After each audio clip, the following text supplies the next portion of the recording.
Hello aspirants, आज के इस वीडियो में हम लोग ईपीएफओ में आने वाली वैकेंसी एपीएफसी, एओ और ईओ यानी अकाउंट ऑफिसर, इन्फोर्समेंट ऑफिसर और असिस्टेंट प्रोविडेंट फंड कमिश्नर की जो पोस्ट आती हैं उसके लिए जो एग्ज़ाम होता है यूपीएससी के द्वारा होता है, ये यूपीएससी कराता है।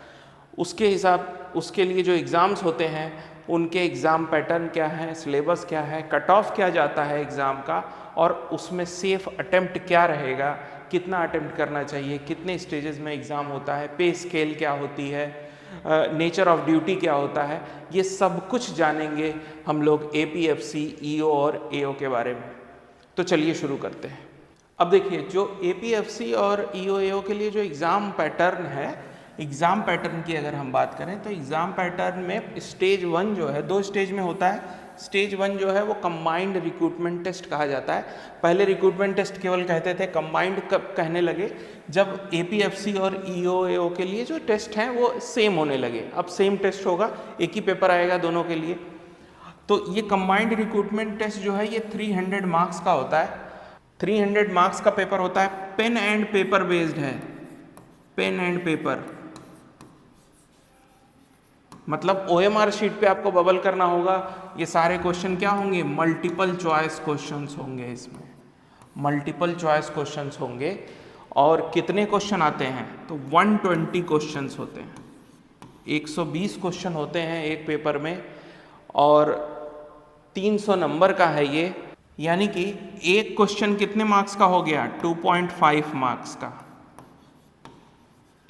एक क्वेश्चन 2.5 मार्क्स का होता है। निगेटिव होते हैं, -1/3 कटता है, -1/3 निगेटिव मार्किंग होती है। निगेटिव तो एक नंबर का 1/3 कटता है, मतलब अगर 2.5 नंबर का है तो 2.5/3 होगा। तो ये अगर आप कैलकुलेट करेंगे तो निगेटिव मार्किंग आएगा 0.833 समथिंग। ये एक क्वेश्चन गलत होने पे कटता है। 120 क्वेश्चन होते हैं, 20 क्वेश्चन इसमें इंग्लिश के होते हैं और 100 क्वेश्चन और भी चीज़ों को मिलाकर होते हैं। मतलब total objective MCQ based question होता है। ठीक है, अब देखिए इसमें 2 पार्ट होता है, पार्ट ए और पार्ट बी। पार्ट ए में इंग्लिश के क्वेश्चन होते हैं, ठीक है। पार्ट बी में अदर देन इंग्लिश जो भी है। तो ये पार्ट ए में जो होगा वो 20 क्वेश्चन होंगे जो कंप्लीटली इंग्लिश के क्वेश्चंस होंगे। और उसके बाद जो क्वेश्चंस होंगे 100 क्वेश्चंस, वो अदर पूरा सिलेबस होगा जिसमें अभी मैं डिस्कस करूंगा आपको कि क्या क्या आता है पार्ट बी में। तो ये सारा कुछ मिला के इस तरह से क्वेश्चंस इसके होंगे। पेपर इंग्लिश हिंदी दोनों भाषा में दिया होता है। जाहिर सी बात है इंग्लिश के क्वेश्चन इंग्लिश में ही होंगे, बाकी चीज़ें दोनों लैंग्वेज में दी होंगी। अब देखिए जो इनका सिलेबस है वो क्या है कंबाइंड रिक्रूटमेंट टेस्ट का। तो जो एग्जाम पैटर्न में जो सिलेबस उन्होंने दे रखा है वो रिक्रूटमेंट टेस्ट, एक तो इंग्लिश मैंने आपको बताया, जनरल इंग्लिश होगी, ठीक है, वो आएगी। उसके बाद आएगा Indian culture, heritage, freedom movements. तो ये हिस्ट्री हो गया, हिस्ट्री एंड कल्चर हो गया आपका। उसके बाद आता है developmental issues, present trend in Indian economy, यानी कि इंडियन इकोनॉमी और डेवलपमेंटल इश्यूज आपको पढ़ने हैं। फिर आता है governance and constitution of India, यानी कि इंडियन पॉलिटी एंड गवर्नेंस आपको पढ़ना है। उसके बाद आता है जनरल साइंस, पीसीबी जिसको आप कहते हैं, and basic knowledge of computer application, computers भी इसमें आता है। उसके बाद आता है elementary mathematics, statics and general mental ability, यानी कि क्वांटिटेटिव एप्टीट्यूड जो होता है और जनरल मेंटल एबिलिटी ये आता है, ठीक है। उसके बाद आता है industrial relations, labour laws, social security in India, ये आपको पढ़ना होता है। और प्रिंसिपल ऑफ अकाउंटेंसी भी आता है, ऑडिटिंग भी आता है, इंश्योरेंस भी आता है, इससे भी क्वेश्चंस आते हैं। और करंट अफेयर्स जो आप जानते ही हैं, नेशनल एंड इंटरनेशनल इंपॉर्टेंस की करंट न्यूज़ जो हैं वो भी आती हैं। तो ये पूरा जो है वो पेपर बनता है। इंग्लिश के 20 क्वेश्चन होंगे ही 120 में से, तो 20 इंग्लिश के हो गए, बाकी हिस्सा 100 क्वेश्चन मिला के बाकी हिस्से से बनता है। अलग अलग सब्जेक्ट का अलग अलग वेटेज है, वो अभी हम लोग आगे देखेंगे कि किस सब्जेक्ट से कितने क्वेश्चंस आते हैं, किस टॉपिक से कितने क्वेश्चन आते हैं और कितने हमको सेफली अटेम्प्ट करने चाहिए, ठीक है। तो ये तो हो गया कंबाइंड रिक्रूटमेंट टेस्ट का जो सिलेबस है वो। इसके बाद क्या होगा, जब आप कंबाइंड रिक्रूटमेंट टेस्ट को क्वालिफाई करते हैं, एक कट ऑफ जाती है उसकी और वो आप क्वालिफाई करते हैं, तो आपका स्टेज 2 आता है जो कि होता है इंटरव्यू।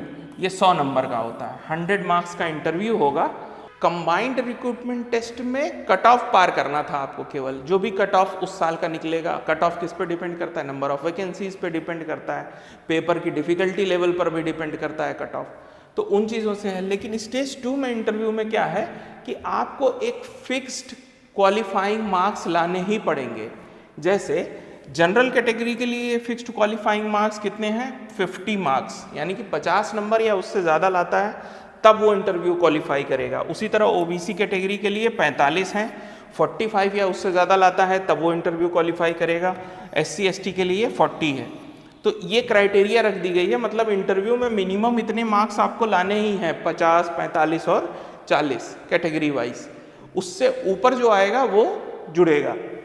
तो देखिए जो फाइनल मेरिट बनती है वो दोनों के मार्क्स को जोड़ के बनती है, मतलब स्टेज 1 का 300 नंबर और स्टेज 2 का 100 नंबर, तो 400 में से मेरिट बनेगी। अब इस 400 में सपोज करिए कट ऑफ जो है वो 200 नंबर गया, ठीक है, और कोई बच्चा ऐसा होता है कि जो 200 नंबर कट ऑफ में से 180 यहीं ले आया, 180 यहाँ से ले आया था और इंटरव्यू में केवल 20 मार्क्स पाया, तब भी तो वो कट ऑफ पार कर रहा है, लेकिन फिर भी वो सेलेक्ट नहीं होगा। क्यों, इस बात को समझना जरूरी, क्योंकि एक मिनिमम क्वालिफाइंग मार्क्स इंटरव्यू में रखे गए हैं। मतलब इंटरव्यू में आपको, अगर आप जनरल कैटेगरी के हैं तो आपको 50 प्लस लाना है, तभी आप क्वालिफाई होंगे। इवन दो अगर आप जोड़ने पे कट ऑफ को पार कर रहे हैं, फिर भी आपको क्वालिफाई यानी कि सेलेक्टेड नहीं माना जाएगा जब तक कि आप इंटरव्यू की क्राइटेरिया को भी फिलफिल न कर रहे हैं। तो ये समझने वाली चीज़ है। तो मेरिट किस में से बनती है, 400 में से बनती है। अच्छा, 2 स्टेज का एग्जाम है, एक ऑब्जेक्टिव है, मतलब इसमें रिटन एग्जाम नहीं है कहीं, वो ऑब्जेक्टिव इन नेचर है, उसके बाद ये आपका इंटरव्यू है। बस यही 2 एग्जाम में स्टेजेस होते हैं। अब इसके बाद देखिए, जब आप इसकी एज लिमिट और क्वालिफिकेशन की बात करते हैं और पे की बात करते हैं, तो देखिए पे स्केल जो असिस्टेंट प्रोविडेंट फंड यानी कि APFC का जो पे स्केल है, ये ग्रुप A की जॉब है, 10th लेवल की जॉब है। और पे स्केल जो इसका ग्रॉस पे की अगर आप बात करें, ग्रॉस पे की अगर बात करें तो ये करीब 1.25 लाख रुपए, 1,15,000 के आसपास आपकी सैलरी बनती है इसमें, ठीक है। और इसके लिए एज लिमिट क्या है, एज लिमिट है 35 साल अनरिजर्व्ड के लिए, 38 ईयर OBC के लिए, 40 SC के लिए, 35 ST के लिए और 45 PWD के लिए। तो ये क्राइटेरिया है। क्वालिफिकेशन क्या चाहिए आपको, क्वालिफिकेशन आपको चाहिए कि एक रिकॉग्नाइज्ड डिग्री ग्रेजुएशन की आपके पास होनी चाहिए या उसके इक्विवेलेंट कुछ होना चाहिए। उसके बाद जब आप इन्फोर्समेंट ऑफिसर और अकाउंट ऑफिसर, ये दोनों ग्रुप B की जॉब है, जब इसके लिए आप जाते हैं तो इसका पे स्केल लेवल 8 का है और वो आपका 86,000 के आसपास आप देख सकते हैं ग्रॉस बनती है इसमें सैलरी। इसके लिए एज लिमिट डिफरेंट है, देखिए 30 साल है, 33 साल है, 35 साल है SC ST के लिए और 40 साल है PWBDs के लिए। उसके बाद एसेंशियल क्वालिफिकेशन ऑलमोस्ट सेम है, बैचलर डिग्री ही चाहिए इनको, इसके लिए भी आपको। तो ये तो हो गई इसकी एज लिमिट और एजुकेशनल क्वालिफिकेशन क्या है, कौन कौन भर सकता है फॉर्म। उसके बाद देखिए जब नेचर ऑफ ड्यूटी की बात करते हैं, किस तरह की ड्यूटीज़ होनी चाहिए, तो ड्यूटी जब आप देखेंगे तो आपको इन्फोर्समेंट EPFO में काम करना होगा, वहाँ की recovery, accounts, administration, cash, legal, pension, इन सब से रिलेटेड जो भी वर्क होगा वो सेटलमेंट से लेके क्लेम्स से लेके ये सारा कुछ आपको इस तरह का नेचर होता है काम करने का। तो वर्क नेचर तो बहुत अच्छा है, ऑफिशियल वर्क है, वो होगा। उसके बाद देखिए जब आप कट ऑफ की बात करते हैं तो पिछले साल का, वैसे तो UPSC हर कट ऑफ को रिलीज़ करता है, 2023 का कट ऑफ आप UPSC की साइट से भी जाके सर्च कर सकते हैं, वहीं से मैंने निकाला है। तो जो 2023 में जब ये वैकेंसी आई थी APFC के लिए, देखिए पिछली बार क्या हुआ था, 23 में APFC के लिए अलग एग्जाम हुआ था और अकाउंट ऑफिसर्स के लिए अलग हुआ था। तो APFC में जो वैकेंसी आई थी वो टोटल वैकेंसी जो थी वो 159 थी, इतनी वैकेंसी आई थी। तो उसके लिए जो कट ऑफ गया था, देखिए रिक्रूटमेंट टेस्ट का जो कट ऑफ गया था वो था जनरल के लिए 178.33, ठीक है। ओबीसी का भी सेम था, SC ST का इनसे कम था, जो कि आप देख सकते हैं। उसके बाद इंटरव्यू में आपको बताया ही था 50 कट ऑफ जाता है, तो मिनिमम 50 आपको लाना ही लाना है। तो जो जो 50 पाया होगा या उससे ज़्यादा पाया होगा उन सबको कंसीडर किया गया होगा आगे के लिए। उसके बाद उन्हीं का ये टोटल करते हैं, जो जो इस कट ऑफ को पार करता है इंटरव्यू वाले को, उनका रिक्रूटमेंट टेस्ट और इंटरव्यू मार्क्स को जोड़ देते हैं और उससे मेरिट लिस्ट बनाते हैं। तो जो फाइनल कट ऑफ गया था वो 257.5 गया था जनरल कैटेगरी के लिए APFC में, ठीक है। अब APFC के बाद देखिए जो EO और AO के लिए गया, EO और AO की 418 वैकेंसी थी उस समय।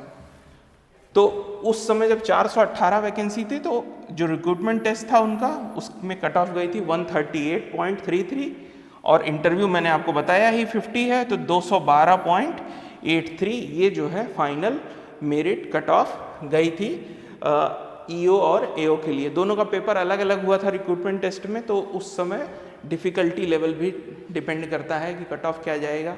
कट ऑफ क्या जाएगा रिक्रूटमेंट टेस्ट का, ये नंबर ऑफ वैकेंसीज पर भी डिपेंड करता है। अगर वैकेंसी बढ़ रही हैं तो कट ऑफ जाहिर सी बात है कम होगा, वैकेंसीज कम आई हैं तो कट ऑफ ज़्यादा होगा। अब देखते हैं कि किस सब्जेक्ट का क्या वेटेज रहता है।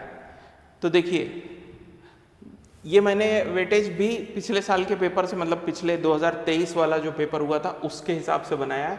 तो देखिए क्वांट आता है, आप इंग्लिश आती है 20 क्वेश्चन, मैंने कहा ही था कि इंग्लिश के 20 क्वेश्चन रहेंगे ही रहेंगे, और 20 में से सेफ साइड आपको कितने करने चाहिए, आपको 17 से 18 क्वेश्चन कर पाना चाहिए, ऐसे सिचुएशन में होना चाहिए आपको, ठीक है। उसके बाद देखिए क्वांट के क्वेश्चन और रीजनिंग के क्वेश्चन होते हैं, तो 15 के आसपास ये क्वेश्चन भी होते हैं, जिसमें से 12-13 की सिचुएशन में आप होने चाहिए कि आप 12-13 कर लें। उसके बाद आता है इंडस्ट्रियल रिलेशन और लेबर लॉज, इसके भी 14 क्वेश्चन तक आते हैं, जिसमें से 10-11 आप कर लेने चाहिए। अकाउंट्स के 11 क्वेश्चन आते हैं, 7-8 आप कर लें ऐसी सिचुएशन में हो। 10 साइंस के आते हैं, 10 हिस्ट्री एंड कल्चर का आता है। तो देखिए साइंस का क्वेश्चन कंपैरेटिवली इजी होता है, इसलिए आप 8 से 9 इवन 10 भी करके आते हैं बच्चे, तो साइंस के क्वेश्चन। लेकिन हिस्ट्री का थोड़ा कम करके आते हैं। वजह क्या है कि हिस्ट्री का सिलेबस बहुत वास्ट है, बहुत कुछ पढ़ना है आपको हिस्ट्री में, तो वो कहाँ से पूछेगा UPSC, वो आप प्रिडिक्ट नहीं कर पाते। तो कई बार ऐसा भी होता है कि वो क्वेश्चंस आपसे नहीं हो पाएंगे। तो हिस्ट्री में आप 7 लेके चल सकते हैं कि हम 10 में से 7 कर लेंगे। पॉलिटी एक ऐसा सब्जेक्ट है जिसमें भी 10 क्वेश्चन आते हैं, और पॉलिटी अमूमन जब आप GS पढ़ने चलते हैं तो ज़्यादातर ये देखा गया है बच्चा या तो पॉलिटी से शुरू करता है पढ़ना या हिस्ट्री से शुरू करता है। ये दो एक ऐसे सब्जेक्ट हैं जो हम सबसे पहले शुरू करते हैं पढ़ना। और पॉलिटी में एक चांसेस बड़ी अच्छे होते हैं कि उसमें अगर आपको आता है तो आप सही ही करोगे, तो एक्यूरेसी भी ज़्यादा अच्छी होती है पॉलिटी को लेके। तो 8 से 9 क्वेश्चन आप उसमें अटेम्प्ट कर सकते हैं। फिर कंप्यूटर एप्लीकेशंस के क्वेश्चन आते हैं 10 क्वेश्चन, 8 कम से कम आप उसके भी कर लें इस सिचुएशन में हो। करंट अफेयर के 6 क्वेश्चन आते हैं जो कि अनप्रिडिक्टेबल है। करंट अफेयर बहुत वास्ट चीज़ है, तो वहाँ से कर पाना, तो इसलिए मैंने 4 रखा है कि 4 आप कर लें इस सिचुएशन में हो। जो सिंपल वाले हैं वो कर लें। सोशल सिक्योरिटी के 5 क्वेश्चन आते हैं, उसमें से आप 3 कर लें। उसके बाद इंडियन इकोनॉमी से भी 3 क्वेश्चन आते हैं, तो 2 कर लें उससे। और ऑडिटिंग एंड इंश्योरेंस से क्वेश्चन आते हैं 4, उससे भी आप 2 कर लें। उसके बाद डेवलपमेंटल इश्यूज से 1 ही क्वेश्चन आया था उस साल, तो मैंने 1 ही रखा है। तो जो आप देखेंगे तो ज़्यादा वेटेज किसका है, इंग्लिश का वेटेज ज़्यादा है, जनरल इंग्लिश का, वो तो दिख ही रहा है। 120 क्वेश्चन में से 20 डायरेक्ट इंग्लिश के हैं। फिर रीजनिंग और क्वांट का एक अच्छा पोर्शन है, तो रीजनिंग क्वांट आपको कर लेना चाहिए, अच्छे से प्रिपेयर करना चाहिए। इंडस्ट्रियल रिलेशन और लेबर लॉज को अच्छे से पढ़ना चाहिए। ये एक ऐसा पोर्शन है जो हर एग्जाम में नहीं आता। तो जैसे UPSC के सिविल सर्विसेज के बच्चे तैयारी करते हैं, स्टेट PCS की तैयारी करते हैं, तो GS तो वहाँ भी आती है, लेकिन industrial relation, labour laws, accounts, ये ऑडिटिंग एंड इंश्योरेंस, ये सारी चीज़ें केवल इसी एग्ज़ाम में देखने को मिलती हैं। तो ये आपको अलग से इस एग्ज़ाम के लिए पढ़ना पड़ेगा। तो इन चीज़ों को पढ़ें। जो इनका अलग से है उसमें इंडस्ट्रियल रिलेशन से ही ज़्यादा क्वेश्चन आते हैं, तो उसको अच्छे से पढ़ें। अकाउंट से क्वेश्चन अच्छे खासे आते हैं, तो जो अकाउंट्स बैकग्राउंड के हैं वो तो अच्छा कर ही सकते हैं। फिर साइंस के PCB के क्वेश्चन अच्छे खासे आते हैं। इसमें 10 क्वेश्चन हैं, 10 क्वेश्चन हिस्ट्री पॉलिटी। तो जो जीएस के मेजर सब्जेक्ट्स हैं साइंस, हिस्ट्री, कल्चर, पॉलिटी, इससे क्वेश्चन आ रहे हैं। इकोनॉमी, उससे भी 3 क्वेश्चन आ रहे हैं। तो जो जीएस की तैयारी आप करते हैं उसमें यही सब सब्जेक्ट मेन सब्जेक्ट्स होते हैं। इसके अलावा एक ज्योग्राफी भी होता है, यहाँ ज्योग्राफी नहीं है, तो ज्योग्राफी नहीं है, इन्वायरमेंट नहीं है। तो इन सब्जेक्ट्स को आप अगर डिटेल में तैयार कर लें और इनके PYQs को लगा लें तो आप एक अच्छा पोर्शन इन सब्जेक्ट से कर सकते हैं और खुद को सिक्योर मान सकते हैं। अब देखिए इस बार में क्या एक्सपेक्टेड कट ऑफ हो सकती है। तो इस बार को जो 30 नवंबर को पेपर होने वाला है, तो उसमें आप जो सेफ अटेम्प्ट है, तो मेरा एक अनुमान रहता है कि 100 क्वेश्चन तो आपको करने ही चाहिए 120 में से, क्योंकि हम कितना भी एक्यूरेट कर लें 100% एक्यूरेसी नहीं होती किसी पे। अच्छा, ये 100 क्वेश्चन डिपेंड करता है कि आपकी एक्यूरेसी कैसी है। अमूमन हम गलत ज़रूर करते हैं, वहाँ पे जाके वो जो एग्ज़ाम का प्रेशर होता है उसकी वजह से हम सिली मिस्टेक्स के कारण भी गलतियाँ करते हैं। इसलिए 100 क्वेश्चन अटेम्प्ट करिए। 100 क्वेश्चन अटेम्प्ट करते हैं अगर आप, मेरा एक्सपेक्टेशन है कि 185 के अराउंड कट ऑफ रहेगा इस बार का, क्योंकि इस बार पोस्ट थोड़ी सी कम है। तो कट ऑफ जो है वो रिक्रूटमेंट टेस्ट का ज़्यादा हो सकता है। 300 नंबर हैं, 300 में से 185 के आसपास आप एक्सपेक्ट कर सकते हैं। तो गुड नंबर क्या है कि आप 100 क्वेश्चंस को अटेम्प्ट करके आए। ये एक अच्छा पोर्शन रहेगा कि आप अटेम्प्ट करके आते हैं इतना सेफ साइड रहने के लिए। फिर तो इंटरव्यू में आपको मिनिमम 50% लाना ही लाना है 100 में से।